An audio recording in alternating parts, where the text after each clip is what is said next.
आप देख सकते हैं यहाँ पर एक बेहद भव्य एंट्री गेट बनाया गया है जिसमें सूर्य देवता अपने अश्वों के साथ अपने रथ पर नजर आ रहे हैं। चूंकि श्री राम सूर्य वंश के ही राजा थे, इसीलिए यहाँ की साज सज्जा में सूर्य का बड़ा महत्व है। अयोध्या में जिस तरह से विकास किया गया है, जहां पर सौंदर्यीकरण का काम हुआ है और जहां जहां आध्यात्मिकता के चिन्ह लगाए गए हैं, वहां पर आइए मैं आपको लिए चलती हूं और दिखाती हूं कि सूर्य और अन्य प्राचीन चिन्हों और धार्मिक चिन्हों का क्या महत्व है। अयोध्या में कुल 25 जगहों पर इन सूर्य स्तंभों को लगाया गया है। सड़क के दोनों ओर ये अपने आप में खूबसूरती बिखेरते हैं। खास तौर पर जब शाम का वक्त होता है और सूरज ढलता है तो इस सूर्य स्तंभ के ऊपर जो आप सूर्य बना देख रहे हैं, ये पीले रंग का, ये चमकता है। ऐसे चमकता है जैसे एक साथ कई बल्ब रोशनी दे रहे हों।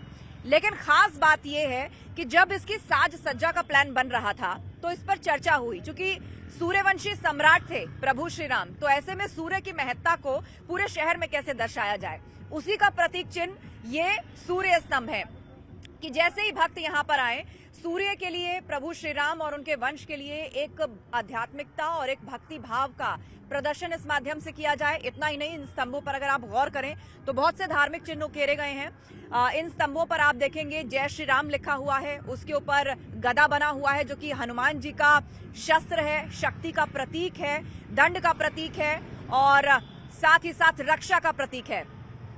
और इस पूरे रास्ते पर ये सूर्य स्तंभ आपको दिखाई देंगे। अयोध्या में कुल 25 जगहों पर इन सूर्य स्तंभों को लगाया गया है। सिर्फ इतना ही नहीं, रामायण, उसके संदर्भों से जुड़े हुए बहुत सी आकृतियां भी सड़क के किनारे उकेरी गई हैं, जिसमें पूरी राम कथा कही गई है। यहाँ पर प्रभु श्री राम का बाल रूप दिखाया गया है कि किस तरह उन्होंने बाल लीलाएं की।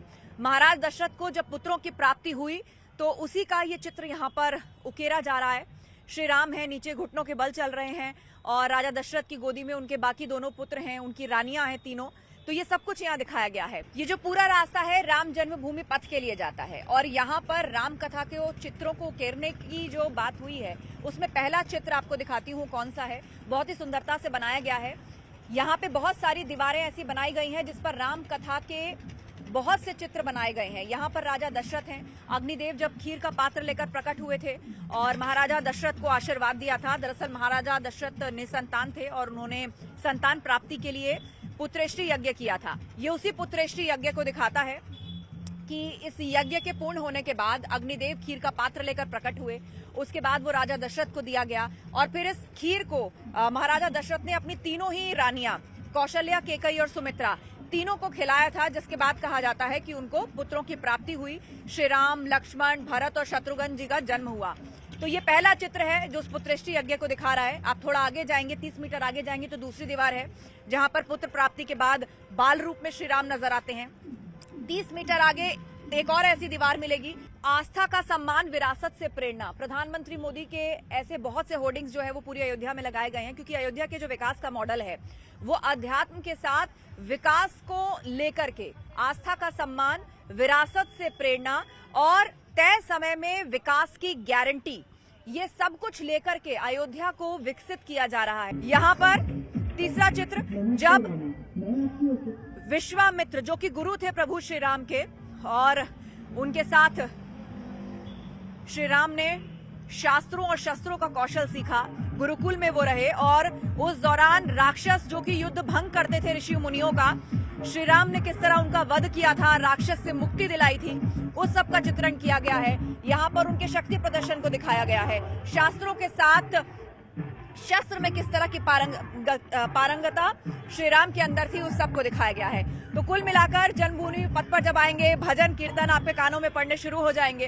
प्राण प्रतिष्ठा के चलते पूरे अयोध्या में हर्षोल्लास के साथ साथ पाठ भी हो रहा है, यज्ञ भी हो रहा है। जगह जगह पर श्री राम, जय जय राम का जाप भी किया जा रहा है। ऐसी एक जगह पे मेरी मौजूदगी है, मेरे ठीक पीछे आप देख रहे हैं। यहाँ पर 1008 हवन कुंडों में हवन किया जा रहा है। 14 जनवरी से इस हवन की शुरुआत हो गई थी और रोजाना यहाँ पर 108 हवन कुंड हैं। आप देख सकते हैं दूर दूर तक। ये जो अग्नि प्रज्वलित है ये सब कुछ यज्ञ की अग्नि है। 1000 लगातार यहाँ पर हवन हो रहे हैं 1108 हवन कुंडों में। इतना ही नहीं, यहाँ पर जाप भी हो रहा है, गायत्री मंत्र जपानुष्ठान भी चल रहा है, अन्नपूर्णा स्त्रोत पठानुष्ठान चल रहा है। हनुमत गायत्री पंचलक्ष जपानुष्ठान भी चल रहा है, दुर्गा सप्तशती पाठ भी किया जा रहा है, तमाम देवी देवताओं से जुड़े हुए स्त्रोतों का पाठ हो रहा है, जाप किया जा रहा है और ये अखंड हवन जो चल रहा है ये प्राण प्रतिष्ठा तक यूं ही चलेगा। 500 साल बाद अब राम मंदिर बनने जा रहा है, क्या भावनाएं हैं? भावना है कि यह 500 साल तक जो हम राम जी के बिना राम जी के लिए भक्ति भाव से जो युद्ध किए, जितना संग्राम हुआ, जितना वीर सपूतों ने बलिदान दिया, आज वह मूर्तिमंत अयोध्या कण कण में राम राम हो रहा है।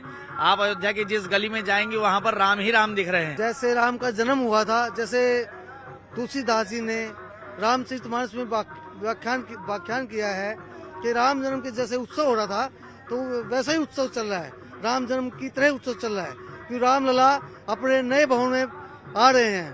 और ऐसा लग रहा है दिवाली से भी ज्यादा महोत्सव बड़ा लग रहा है। पूरा हमारा सनातन धर्म पूरा 140 करोड़ लोग हैं, सब लोग खुश है, पूरा इंडिया में, विश्व में सब लोग खुश है।